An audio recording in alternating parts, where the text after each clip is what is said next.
La parole est à Madame Dominique Nachury.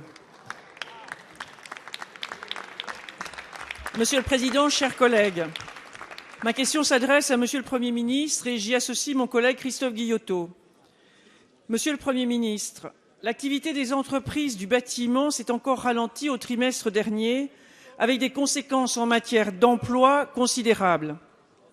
Les entreprises du Rhône constatent fin avril une baisse de 26% des logements mis en chantier et de 21% des logements autorisés, ce qui laisse augurer un avenir particulièrement difficile.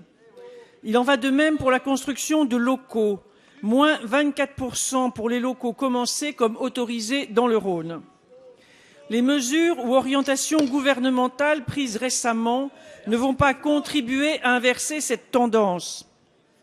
Les incertitudes sur la nature de vos réformes territoriales ont pour conséquence l'attentisme des collectivités pour réaliser leurs équipements et donc le ralentissement de la commande publique. Avec votre loi Allure, vous aviez l'ambition de déboucher sur la réalisation de 500 000 logements par an pendant l'intégralité du quinquennat de François Hollande, avec une solution pour compenser l'augmentation de la TVA. Mais en renforçant les contraintes sur le locatif, vous avez réduit d'autant l'appétit des bailleurs à investir.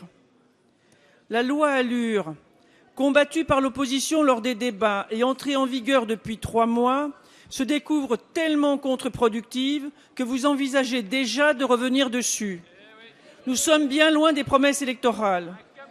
Monsieur le Premier ministre, comment comptez-vous respecter vos engagements en matière de construction de logements neufs et ainsi stopper l'hémorragie d'emplois dans le secteur du BTP? Merci Madame. La parole est à Madame Sylvia Pinel, ministre du Logement et de l'Égalité des Territoires. Merci Monsieur le Président, Mesdames et Messieurs les députés, Madame la députée.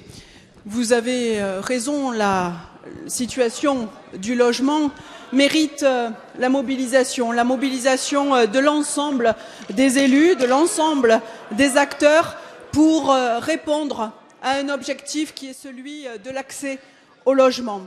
Et si je partage votre constat, je ne peux partager le ton polémique et les insinuations que vous avez données dans votre question. Le Premier ministre a rappelé dans son discours de politique générale combien le sujet du logement, de la relance de la construction était au cœur des priorités de ce gouvernement.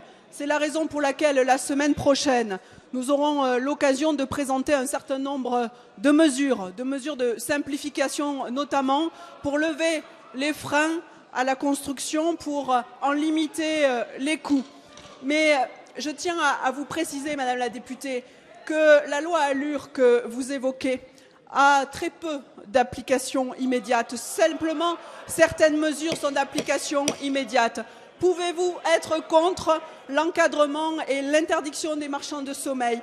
Êtes-vous contre l'interdiction du mandat exclusif des marchands de liste? C'est cela qui est aujourd'hui appliqué. Ne cherchez pas à éviter vos responsabilités. Lorsqu'il y a des élus municipaux qui retardent les chantiers de logements sociaux, lorsqu'ils freinent les projets, c'est cela que nous devons encourager et inciter et trouver les leviers pour leur permettre d'agir. Donc oui, Madame le député, nous devons prendre des mesures en faveur de la construction, mais pour préserver aussi le pouvoir d'achat des Français. C'est ce que nous faisons à la fois par cette communication de la semaine prochaine et par l'application des dispositions de la loi Allure qui permettront aux Français de retrouver du pouvoir d'achat. Merci Madame.